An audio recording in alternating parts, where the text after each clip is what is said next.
अस्सलाम वालेकुम। क्या हाल है आप लोगों का? उम्मीद है सब ठीक होंगे। आज की ये कहानी है एक तंदौर वाले की। चलो तो स्पेशल कहानी शुरू करते हैं। एक तंदौर वाला दिन में 18 घंटे तक रोटियां बेचता था।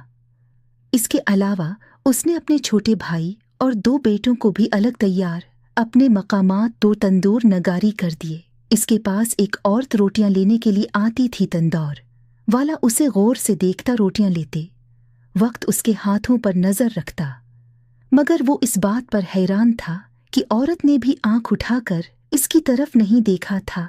वो हर वक्त उसकी सोचों में गम रहने लगा। यही सोचता कि वो अकेली ही होगी, तभी तो हर रोज खुद रोटियां लेने आती है, वरना कोई न कोई मर्द जरूर आता। और दिल ही दिल में ये सोचने लगा, अगर एक बार इससे अकेले में मुलाकात हो जाए तो मेरा काम भी हो जाएगा और मेरी लज्जत भी पूरी हो जाएगी। इतने दिनों से मैं भी बहुत ज्यादा बेताब हूँ, कोई शिकारी नहीं मिला। अब अगर ये मिल ही गई है तो उस पर ही कोशिश करता हूँ, शायद मेरा काम बन जाए।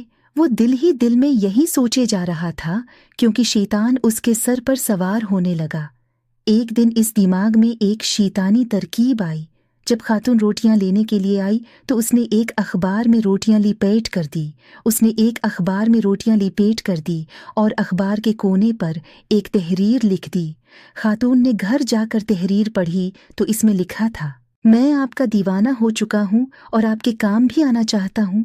अगर तुम चाहो तो पूरा 1 महीना मुझसे मुफ्त में रोटियां ले सकती हो। बदले में बस तुम्हारे साथ टाइम गुजारना चाहता हूँ।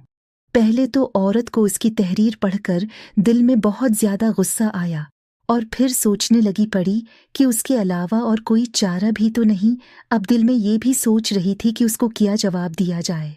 फिर औरत ने तहरीर के बदले में हमें जवाब दे दिया। खातून इस तंदूर वाले से बगैर कीमत अदा किए रोटियां लेती रही और जैसे जैसे दिन करीब आ रहे थे, तंदूर वाला दिल में खुश हो रहा था कि उसके दिल की ख्वाहिश पूरी होने को है। महीने के आखिरी दिन खातून उसके सामने आई तो आदमी ने कहा, अपना वादा पूरा करो। खातून ने कहा कि मैं अपने वादे पर कायम हूँ, तुम्हें मेरे घर में ही आना होगा। इधर हमारा कोई कुछ नहीं बिगाड़ सकता। खातून आगे आगे और तंदूर वाला उसके पीछे पीछे चलना शुरू हुआ। खातून ने घर का दरवाजा खोला और कमरे में दाखिल हुई। तंदूर वाला जब कमरे में दाखिल हुआ तो देखा कि एक आदमी बस्तर पर पड़ा है और 2 कमजोर से बच्चे जमीन पर बैठे हैं। तंदूर वाले ने गुस्से भरे अंदाज में औरत से कहा, ये क्या मजाक है? तुमने तो कहा था कि घर में कोई भी नहीं है। अब बताओ, इधर तो मैं कुछ भी नहीं कर सकता। खातून ने कहा, क्यों नहीं कर सकते? तुम तो इतने महीनों से मेरे पीछे लगे हुए हो। क्यों अपनी बात से पीछे हट रहे हो? तुम जैसे लोगों को अपनी मजबूरी से ही गरज होती है, किसी की मजबूरी से कोई कर्ज नहीं होती। तुम्हें तो बस अपनी लज़्ज़त पूरी करना होती है।